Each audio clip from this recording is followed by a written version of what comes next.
In this video, we're going to practice using a different type of units. So far, we've used either just the standard decimal units or we've used architectural units. But what we need to do now is learn how to draw a survey. I have a copy of a survey here we're going to try and work with. This is the drawing we're going to try and make. What we're concerned about primarily in this particular video is how to trace the line that goes around the profile of this. And it starts right here at this point 1 and then continues along the property line here, then across to here, then back. It's got a small segment at the bottom, and then up along the curb, and finally there's an arc at the very end. So this is a cul-de-sac lot that was measured some 10 plus years ago. What I'm going to do is go ahead in AutoCAD, I'm going to start a new drawing. Always have to take care of a few things. I'll be just drawing in layer 0 here, so I'm just going to go ahead and shut off the Layer Properties Manager. Go back to my Home tab. And I don't really even need properties turned on for this. I just need a good work area. And so what I'm going to do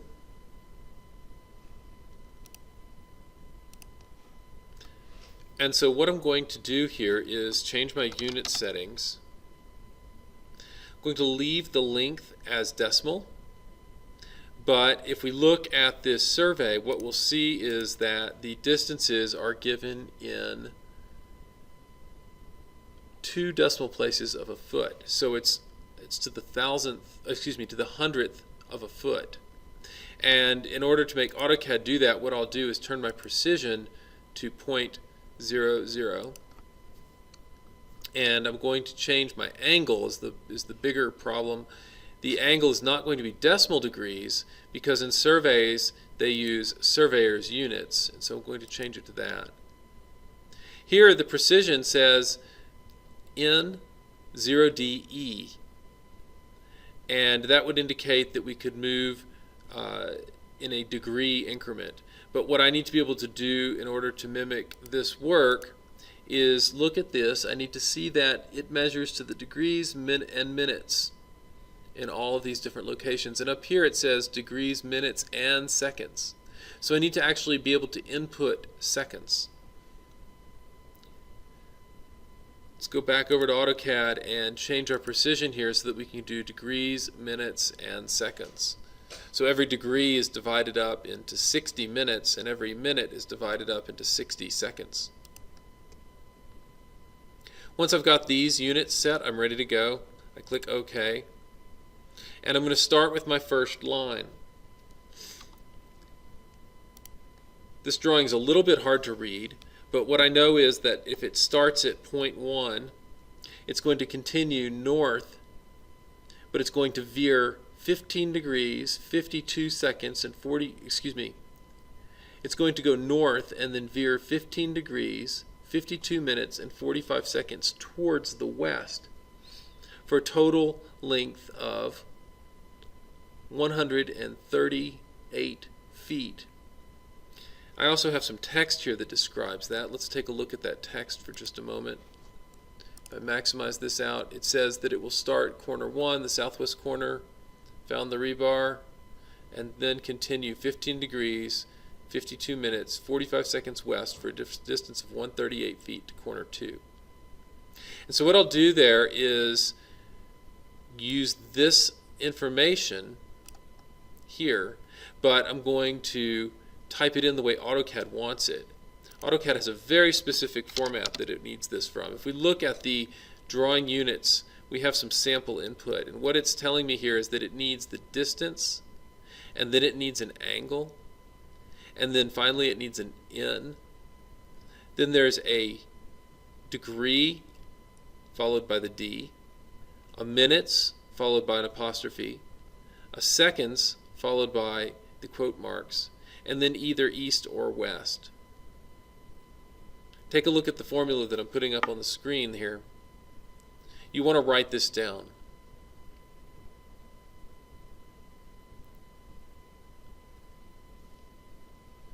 Okay, so here we go. I'm going to start my line, L, enter.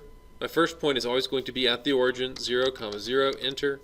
And the next point is going to follow these rules.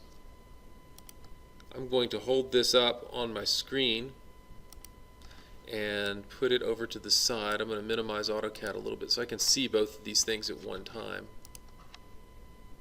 I had to cancel my line command in order to make that work. There we go. There's AutoCAD.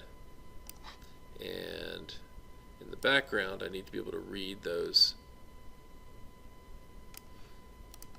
bearings. So let's position this so that I can do that.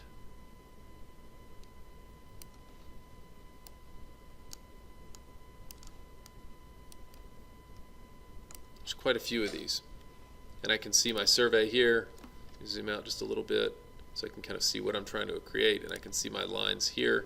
And now I'm ready to draw these. So back in AutoCAD, I'm going to say L, enter, 0, 0, enter, because that's my first point.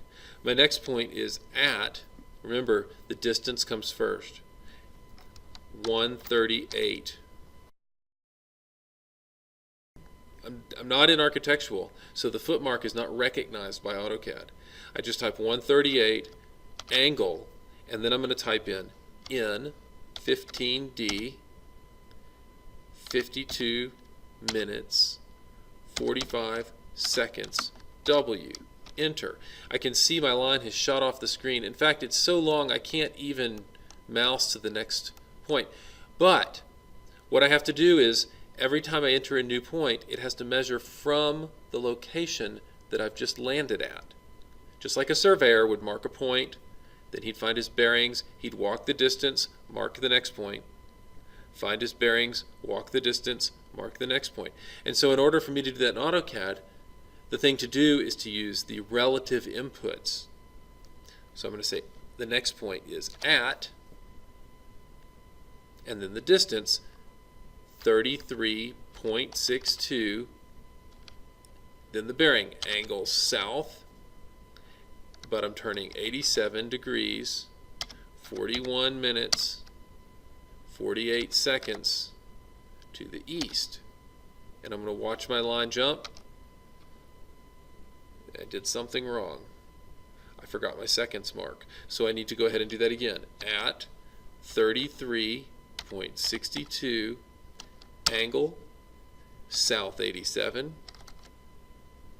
41 minutes, 48 seconds to the east. And watch my line jump. Still something did wrong.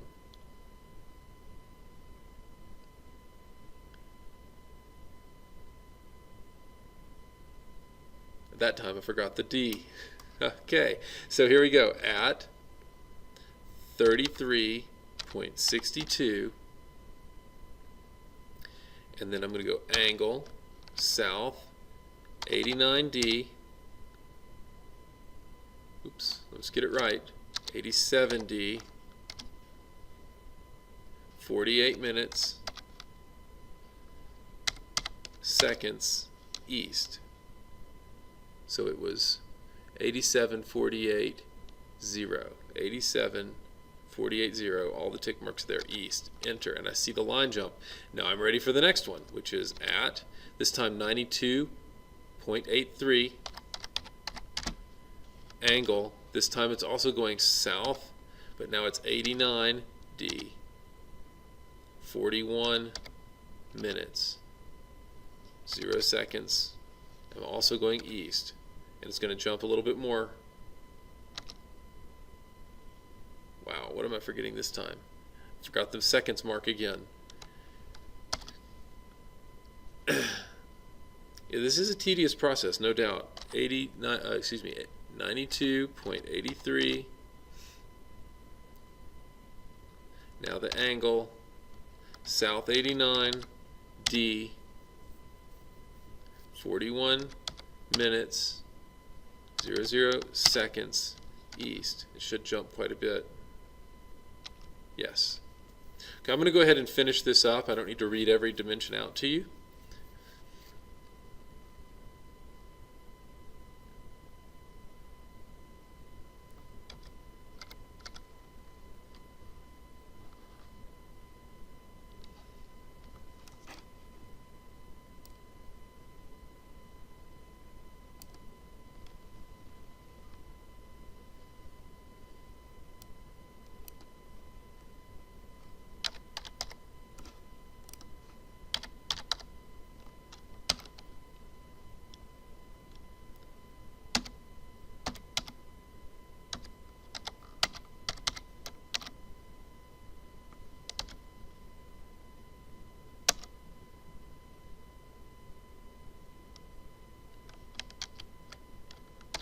That time I forgot to hit the @ button, and so I'd made another mistake. 165.35 angle south 2D 18 minutes 0 seconds, and we're headed east again. Okay, so here we go. Let's see if that one comes back down. It does. So now we're ready to come back over a little bit. The next point is going to be at, and it's 14.8. And then the bearing, south 87D, 46 minutes, 0 seconds, west. I got the at, I got the south, I got the D, I got the minutes, I got the seconds, I got the west. Okay, there we go. And then the next point is going to be at, and this time it's 56.7 angle. Now we're headed north. We're turning 57 degrees, 1 minute, 0 seconds west. And then finally, there's this arc here at the corner, and what I'm going to do is enter in the data that provides the chord of the arc, and then I will come back in and draw the arc, because I'm not drawing a polyline. If I were drawing a polyline, I could use an arc command to sort of finish this out, but instead I'm going to draw the chord. So the chord is listed here as well. And I need to come over here and look at it. A chord which bears this for 33.19 feet. So what I'm going to do is over in AutoCAD, I'm going to say the next point is at, and I'm going to say 33.19 angle, and this one's going north 83 degrees 5 minutes 45 seconds west. And that comes to a point which is really nice. A lot of times surveys will not close completely. What you can see here is it missed by a little bit. Let's measure that distance. DI enter. Oops. DI enter. Let's see how far apart these actually are. They're 0.1 off, so very, very close. Very, very close. A lot of times surveys won't quite close. This is in fact an arc. If we look at our survey, what we see here is we need to create this little arc, and that's the piece that I was working on. So the radius is 40, and I'm going to assume that it's tangent right at this location. That may actually not be correct. The angle is actually 49.0122, so it's not completely tangent. But if I do a 40-degree radius arc here in AutoCAD, I'm going to be plenty close enough for any purposes that I need. If I were doing real surveyor's work, I'd have to do a little bit more sophisticated operation here. But what I'm going to do is draw an arc that shows a start, end, and here's one that is start, end, radius is what I'm looking for. That one. So I say the start point is here, the end point is there, and the radius is listed as 40. And we can see that arc draws in pretty nicely. I'm going to delete my chord there. I don't need that any longer. If I wanted to be really crazy, I could probably check the length of this by looking at its properties. and see that the total length is 34.23, which is actually very, very, very close to what's listed here in the survey. So pretty good job drawing our survey. Now here's the real question. This type of drawing would arrive to you, as an architect, would arrive to you from the engineer or the surveyor. And this drawing would be drawn very similar to the way we just did it. They'd be using different equipment to create this drawing. But then they would use AutoCAD to export it out from their equipment and give it to you. Now, we entered these lengths without the foot mark. So my question is, how long are these lines? I typed in a length, but when I select this object, it tells me the length is 138. That's how long we told it to be. But without any units listed, what does AutoCAD know that length to be? And the answer is in inches. So this drawing is actually using inches to represent feet. It's actually using the scale 1 inch equals 1 foot. So how do we turn inches into feet? Or another way of saying that is, what is the scale that we need to increase this by so that when we drop it in our own drawings, we can use this information? The simple answer to that is that we have to multiply by 12. So if I were to save this work and then insert it into a floor plan drawing I've been working with in order to position the site underneath the floor plan, what I would have to do is enlarge this times 12. Okay, go ahead and save any survey that you're working as the survey. The property address is a good name for that. I'm going to do Control S and save this now onto my desktop, and we'll call it survey. And the lot location is lot 12, unit 2, Socorro.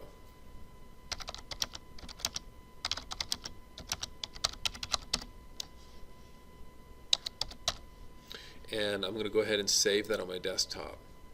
And this would allow me then to insert this file into my floor plan and position it correctly.